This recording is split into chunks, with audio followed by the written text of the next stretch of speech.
Brat. Come with me. Let's taste this tatale. I'm about to make some tatale. I'd pre-shredded up some ginger, and it turns out I don't have any fresh ginger, which is pretty rare. Normally always got onion, ginger. Check these out. Frozen those up. This is a sweet agile trick to help speed things up in the kitchen. These nice blocks of ginger. I'm going to use these in the cooking. So I can drop that in my sobolo, in my tatale, or whenever I need some ginger. I've got some to drop in. Might make it a little bit wet. It did have a bit of water. I also made up some green seasoning. This is another sweet agile recipe.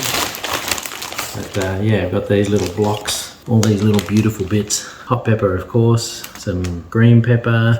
I'll put the recipe in there from Sweet Agile. I can use that to drop it in other recipes to give it a boost of flavour. So that's what's there. My freezer is a bit like a leaning tower of Pisa at the moment.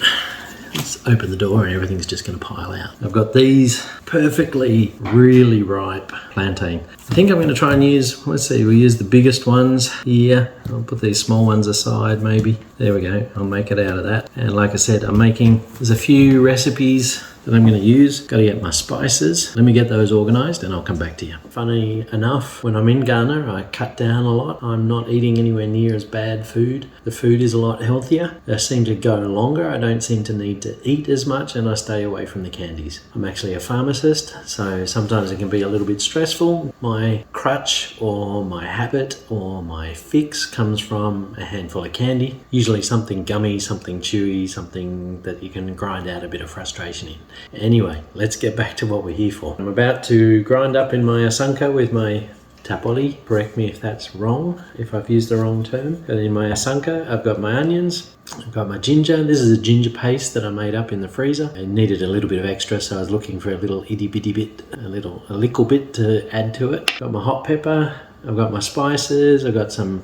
This is all a recipe from Sweet Agile as well. I'll put a link in the description. But I've got my calabash nutmeg, some regular black pepper and cloves. Fun fact about cloves, I don't know whether you know, clove oil used to be used as, and this is one reason why a lot of people actually hate cloves and hate the taste of it, but it actually has properties of numbing nerves. So if you've ever got a toothache and it's just killing into the side of your face, you haven't got any pain medication, and this is all unprofessional advice, of course, but just to give you some relief, and I've done it myself. But chew on a clove, might not taste the best, but eventually you will get some pain relief from that sort of aching nerve until you can see your dentist. This is in no way and no means a alternative for not seeing the dentist. I definitely say get to the dentist and get it fixed. Usually you'll end up having it pulled out. Anyway, I'm going to drop those in my spice grinder. I have a coffee grinder that I use specifically for spices, and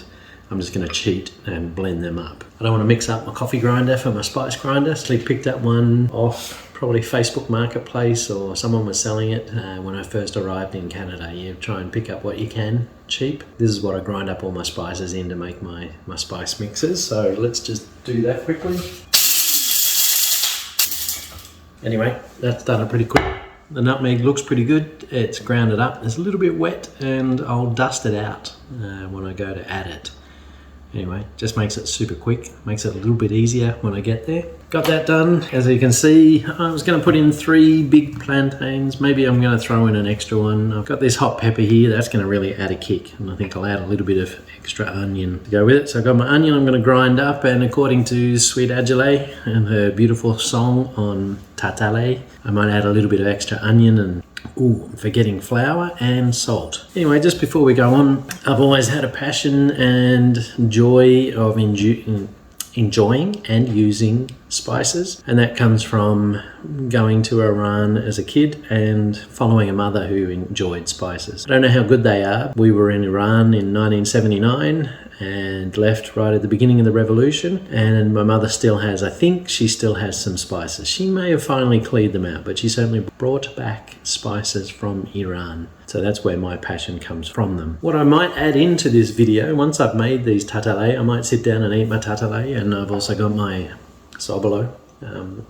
Apparently that's one of the cardinal sins of making videos, is don't have any slurping or even podcasts. Never slurp your tea or your drinks. Maybe we'll just run some music over that. Anyway, that's my fresh sobolo. Salt and flour. I'll get on with that. When I eventually finish this and sit down and eat, I might get a chance to talk to you and tell you why or how I ended up in Ghana. So that can be a story for later, and I'll have a think about it and who and how got me there. Might give you a teaser and do a more in-depth, longer video after this one. Tatale. I wait for all the criticism, all the extra laugh. You can all laugh. I'm just trying to get my fix of Ghana. We'll crush that up in there, my ginger chunks and all that goodness. A hot pepper. Let's see. I think I might want to cut this up a little bit to get it in there. Something tells me this is going to come back and bite me. Maybe I won't put the seeds in. I'm going to chicken out. Oops, this is getting to dangerous territory. Hey, I've already rubbed my eyes once. You don't want to do that, folks. Even washing your hands with detergent, still not going to help you. That's still going to be hot as all heck. Let's get to grinding. I'm going to add the salt in because the salt always helps as an abrasive. I tried saying that before, but it didn't really work. Save some of that for later.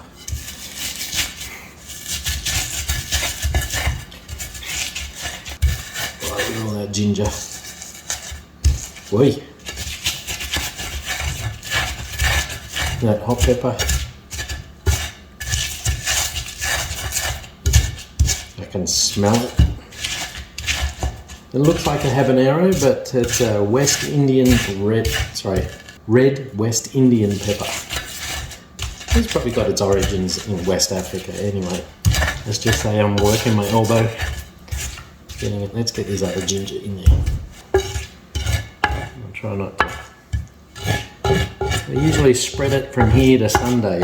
Let's try and keep it a bit more contained. All the aunties, all the brothers and sisters can all give me constructive feedback. I always love it. Always love the comments that everybody sends. It's either a combination of love what you're doing, keep it going, this is awesome, great, or you're doing it all wrong, you need to add this, you need to add that. It gives me lots of joy. Puts a smile on my face. Like I said, I need my little stool and I can just sit down with this beside me and do it auntie style. Oh no, I don't have any Ghanaian aunties yet, but I know that's how everybody does. Usually sitting outside and getting my wrist action better thanks to all the encouragement and tips that I got from my last video. And I'm going to cheat a little bit here. Today is the 24th of February. Today is not a great day. Today's the day that Russia and Putin decided to basically try and take over Ukraine. There's lots of Ukrainians or those of Ukrainian descent in Canada because Canada's always taken in refugees. I sort of consider myself more an environmental refugee. I was running from a hot climate in Australia. Anyway, it was nice and cold outside today. It was probably -9 this morning, -10. That's what the car was saying.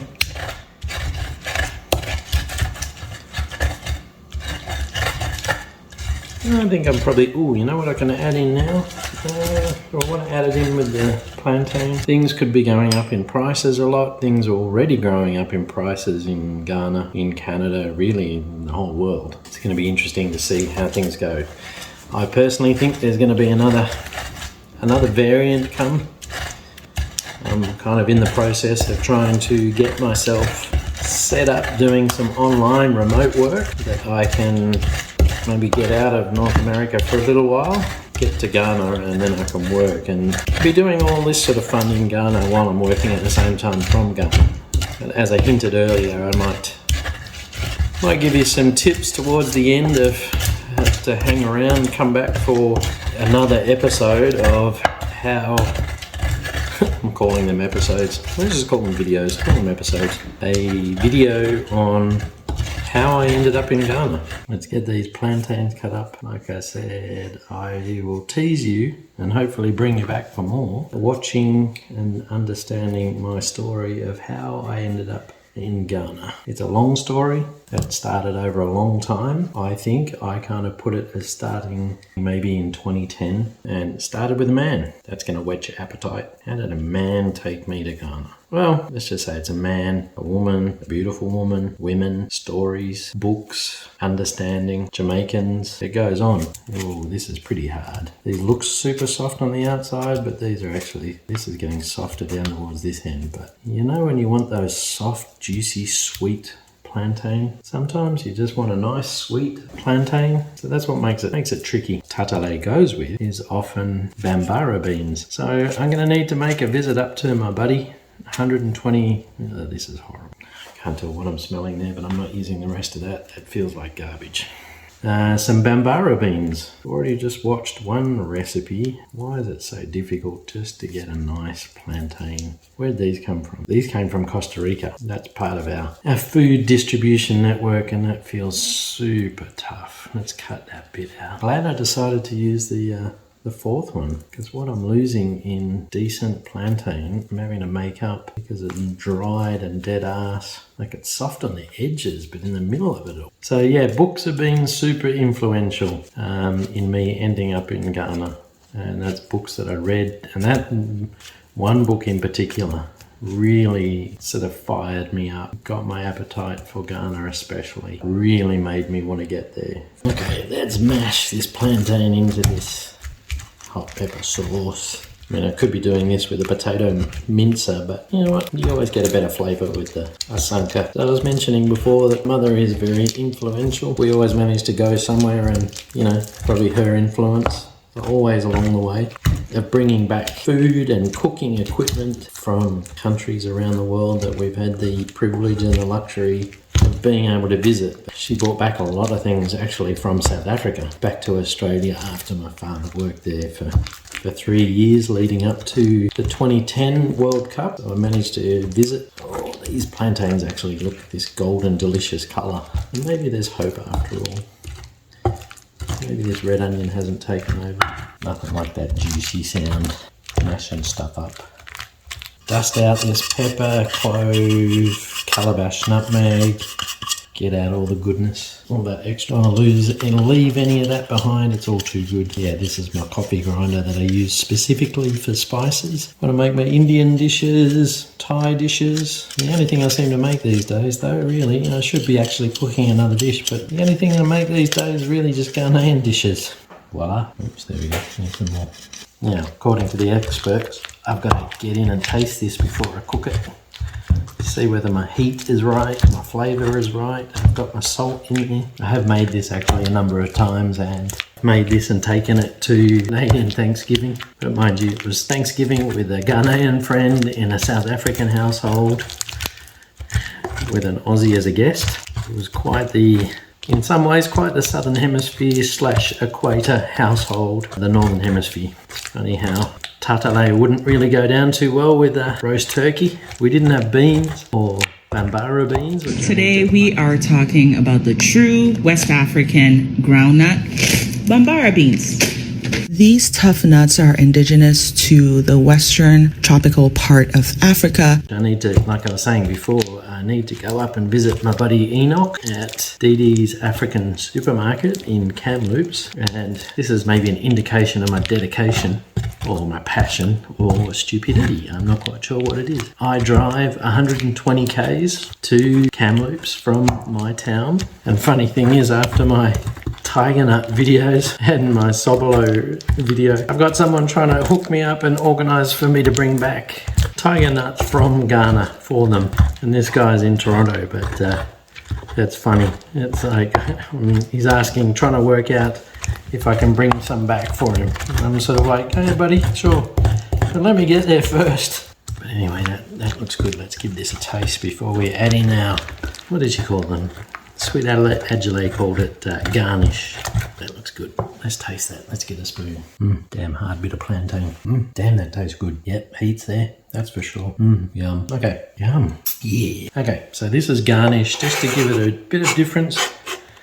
Just a mix in, turn it over. A bit of different improved, or I don't know, improved. I'm not saying that about the Ghanaian version. I'm following a Ghanaian, so can it come for me? Come for Sweet Adelaide, because she's the one that taught me this, or it's her recipe. Doesn't this look awesome? Yeah, doesn't I look like I want more?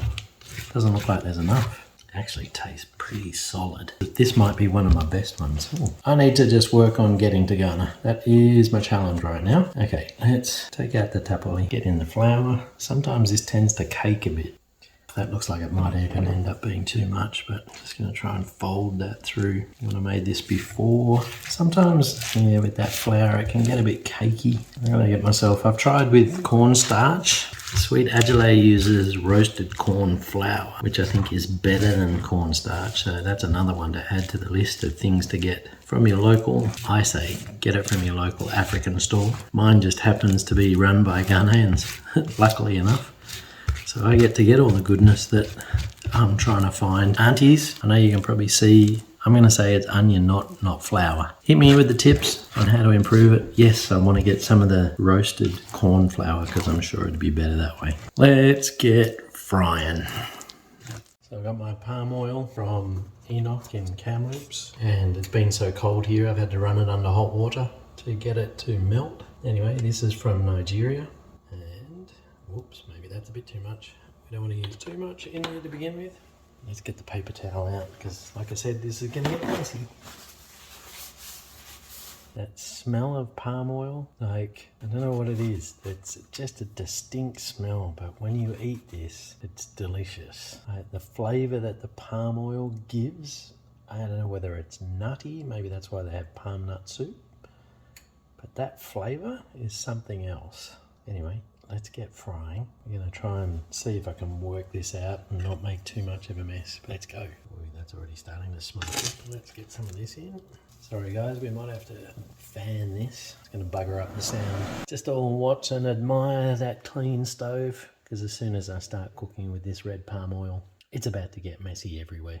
Do me all a favour and go, if you're on Instagram, go and follow the Canadian African. Afia is her name. And she puts a lot of info out there for vegans on Ghanaian vegan recipes or recipes from West Africa. So she seems to cop a lot of heat, or shall we say attention, from those ill-informed or not informed, especially those gunning for the red palm oil and not knowing that it's a different source of the red palm oil, which comes from West Africa.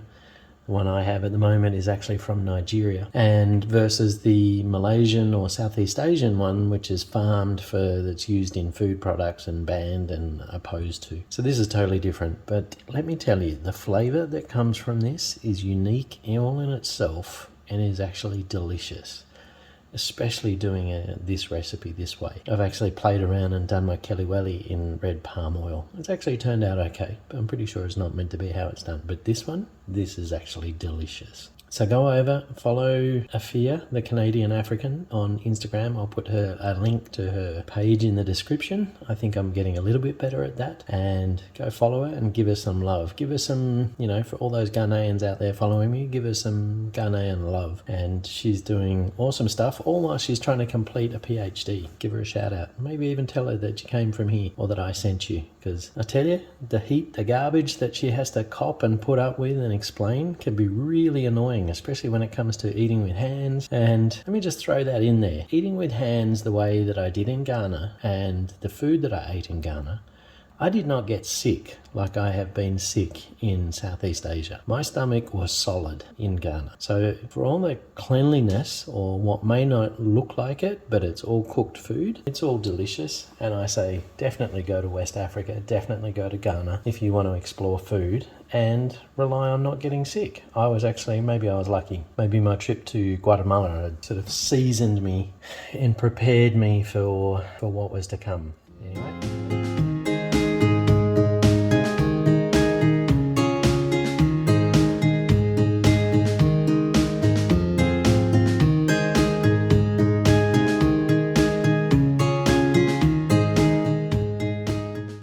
Moment of truth. Did a bit of a quick change. Got to get into character. Brat, come with me. Let's taste this tatale. Got my not so sweet sobolo with a bit of pineapple in there. The pineapple's sweet. Just in case this hot pepper is going to jump up and kick my butt. Got these beautiful tatale. Next time I'll have to do a recipe with bambaro beans. Correct me if I'm wrong. And I don't have that. And this is how this would normally be eaten. And let's see what we're missing out with not having the beans with us. I've made this a few times, so I'm looking forward to it. And surprisingly, I didn't taste it. Normally I'll be standing beside the stove, just gobbling it. Part of my cooking is eating and waiting for that pepper to kick. And that moment of, there it is. I mean, by itself, it's not too bad. These are good. Probably a little bit too much onion in it this time. This is why you eat with your hands. There's the pepper. That was a big bit of pepper. They're pretty good. I'll go with lunch. I've got a bit of A bit of groundnut soup left over. I can have that with. I don't feel like eating too much. I had bunku and okra soup today. Finally finished what I've been working my way through. Just going to put that aside for the moment. Just talk a little bit about some of my experiences in Ghana. When you spend a lot of time with Bolt or taxi drivers, you learn a lot. This might be the new start of my videos, but maybe let me know what you think. If I should be adding a bit of bra or I can't remember what the other one is, but there's bra to come and to go. Damn it. Maybe we'll add a bit of bra to come with me to taste my food as I cook it and as you critique it and enjoy it. I'm enjoying what I'm doing. It's funny. I just came home from work. Let's get on to what I was planning on doing next. I'm going to move on and tell you a little story, a little funny laugh about taxi drivers and Bolt drivers in Ghana. Some of my experiences. Come get some. Thanks for coming back. Let your friends and family know. Share it in WhatsApp. One of my videos seemed to have done a bit of a round on WhatsApp for a while there. So whoever started that little chain, thanks very much. This is just a follow-up, little tidbits after my tatale recipe. Now that I've had a chance to sit down and digest it a little bit, I just thought some of the little cultural differences I noticed when I was in Ghana. I'm not sure of the format of how all these videos are going to go, but maybe it's going to be some cooking and then we'll have some little funny stories from Ghana. But one day I'd ordered a Bolt. I was waiting for him. They usually message you, say I'm here. Anyway, the addresses are never really great in Ghana. They're usually like, where exactly are you? And it's like, I'm here, but where are you? And so it's always fun. After a while, my second Airbnb, I learnt where most of the drivers would end up around the corner. And one day I decided to walk around and this one was a bit further up the road. So I decided to whistle like I would maybe in Australia, maybe in Canada, to get someone's attention who's a fair way down the road. As you can imagine, not much happened. Here's my Bolt driver and let's just say he's in his car looking at his phone messaging me. I'm standing down the road behind him and I whistled out. I was like, maybe a bit louder, you get the gist. And nothing, just head down. So then I decided, what am I doing? I'm in Ghana. The only way to get their attention is this way. Be like, his head when I did that, he was like, what's going on? Who wants my attention? And then he decided to throw it in reverse and head back down the street to where my place actually was. So funny little differences. Anyway, one of the days while I was in Ghana, I managed to get out to the Library of Africa and the African Diaspora, which was started in Ghana in Accra by Sylvia Arthur. And it was also featured by Wadamaya and shown off, and I managed to catch one of those videos. Wadamaya was definitely one of those influential characters along the way that just helped cement Ghana as a destination for me to get to. So I took out a couple of books and dropped them off for Sylvia, one by a Nigerian Canadian author and another one by a Liberian American author who was a friend. I will drop those in the description and I'm not going to do it any justice. I'll get their titles right and I'll put them in the description. A recommendation from Sylvia was to, if I like taxis and stories about Bolt drivers and things like that, she recommended The Prophet of Zongo Street by a Ghanaian author, Muhammad Nasir Ali. I apologize if my pronunciation is off. I finally got this book in the mail, and that's another way to get to know a country is to read the stories, read books by authors of that country and get to know the people of a country that way as well. And One of those books was actually by Zuleika. She's often a big proponent and a big supporter of authors, and I've certainly been a big supporter of hers along the way, making sure that I buy her books and through my little network at least, or support her in her distributing them, because I love her writing. Another fantastic woman, studying hard, doing a PhD and a master's at the same time, because why wouldn't you? One's not enough. If you're an incredibly intelligent woman who should be running a country, then we wouldn't be in the situation where we are. Anyway, I'm getting off topic. Thanks, Sylvia. Got the book. I will start reading that as soon as I can, as soon as I finish my other books, because I have a pile of books to go. I hope you enjoyed that little story, that little reaction of when you get to Ghana, and just things like brah. You're trying to get someone, and a taxi driver's trying to get your attention, and you hear brah. Or you want someone's attention, or someone to come, especially in the traffic, when you're trying to buy puff puff or bofrot plantain chips and you want to get a seller's attention, you're like, brah. Or just even the hand movement. Hey, come. Can you come to me with that? These were all the little bits of joy that Ghana gave, and that I'm still loving, and hopefully you're enjoying. Tell me if you've got any other ideas or any other little things that you notice in Ghana, or that I'm missing out on that I should know. And please, someone tell me what the go word is. I did get told that. Clearly, I only remember the brah and enjoy saying it and actually get it right. Once again, thanks very much. Hope you enjoyed. Let me know what you think. Special shout out to Rainbow. Thanks for all your comments and your support. Your biggest supporter or fan. Loving all your comments and messages. Thanks for the laughs. Loving it always. And catch up with you next time. Bye for now.